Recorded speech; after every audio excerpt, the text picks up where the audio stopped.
প্রিয় বন্ধুরা, আমাদের আজকের ভ্রমণ প্রোগ্রামে আপনাদের সবাইকে স্বাগত জানাচ্ছি। আমাদের আজকের গন্তব্য হলো লক্ষ্মীকোড়া গ্রাম। লক্ষ্মীকোড়া গ্রামটি ময়মনসিংহ জেলার হালুয়াঘাট উপজেলার ১ নং ভুবনকুড়া ইউনিয়নে অবস্থিত।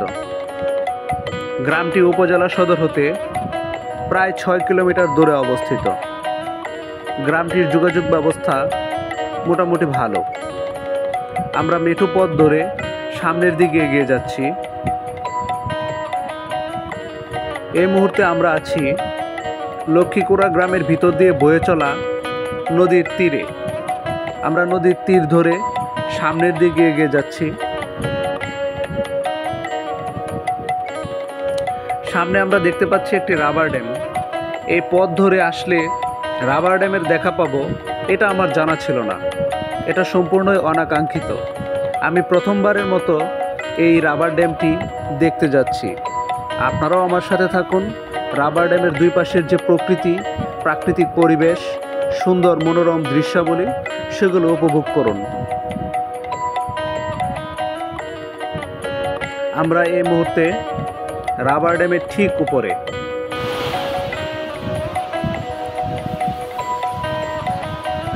রাবার ড্যামের উপরে যে ব্রিজ, এই ব্রিজটি লক্ষ্মীকোড়া গ্রামের নদীর দুই পারের লোকজনের চলাচলের জন্য একমাত্র ব্যবস্থা। এর মাধ্যমেই তারা এপার এবং ওপারের মধ্যে চলাচল করে। বন্ধুরা, আমরা রাবার ড্যামের যে পানির শব্দ সেটা শুনতে পাচ্ছি।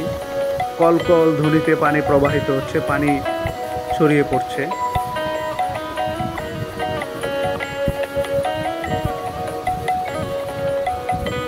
বন্ধুরা, আপনারা যে প্লাস্টিক সদৃশ গোলাকার বস্তুটি দেখতে পাচ্ছেন ভিডিওতে, যখন পানি আটকানোর প্রয়োজন হয়, পানিতে বাদ দেওয়ার প্রয়োজন হয়, তখন যন্ত্রপাতির মাধ্যমে এই প্লাস্টিকের যে ব্যাগ বা থলে, সেটা বাতাস দিয়ে পরিপূর্ণ করা হয় এবং পানি চলাচলের পথে বাধা সৃষ্টি করা হয়।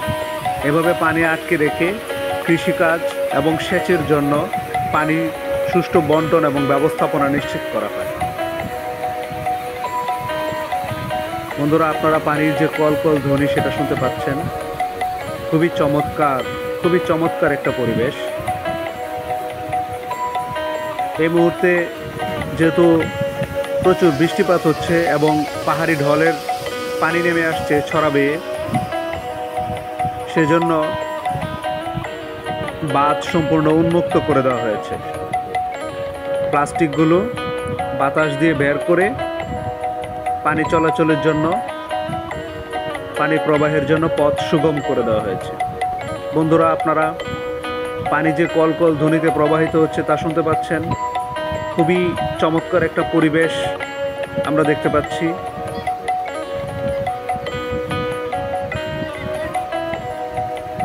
খুবই মনোমুগ্ধকর একটা পরিবেশ। এখানে না আসলে এই দৃশ্যটা যে কত সুন্দর তা ব্যাখ্যা করা যাবে না।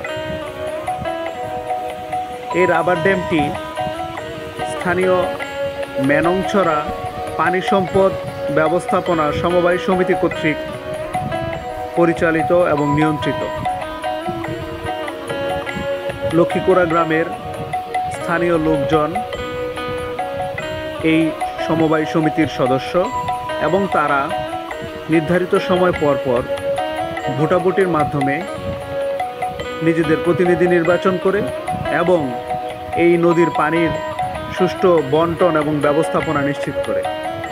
লক্ষ্মীকোড়া গ্রামের প্রায় সকল কৃষক এবং শ্রমজীবী মানুষ কৃষিকাজের জন্য এই নদীর পানির উপর নির্ভরশীল।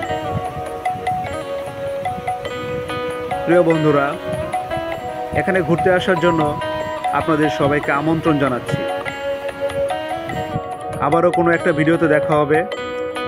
ধন্যবাদ সবাইকে।